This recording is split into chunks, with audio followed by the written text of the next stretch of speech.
entire pre-planned conspiracy needs to be breakthrough with the investigation force of police. That is the reason. Mohammed Khan is one of the clue member who was sitting on the victim point who provoked the people. This is what the investigation is suggesting so far. So today, we have been producing the report and police will definitely take the remand of Mohammed Khan on the basis of the concrete evidence that they have against Mohammed Khan, and they need to investigate and interrogate Mohammed Khan further.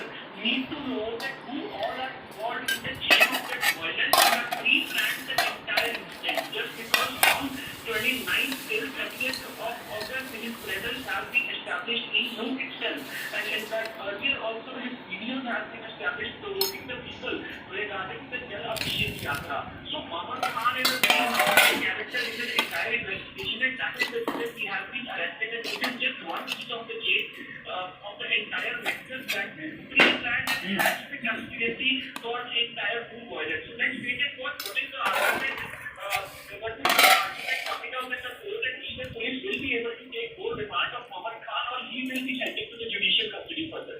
Yes, Samiksha. Alright, Amandeep, thank you for the moments. So, Amandeep getting us the latest as he tracks the probe into the new violence, which is ongoing, for which the Congress MLA has also been under the radar.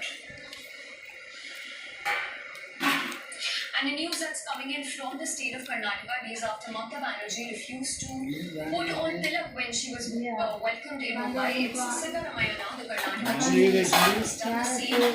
Karnataka Chief Minister has now been seen refusing to wear tilak in the video that has surfaced.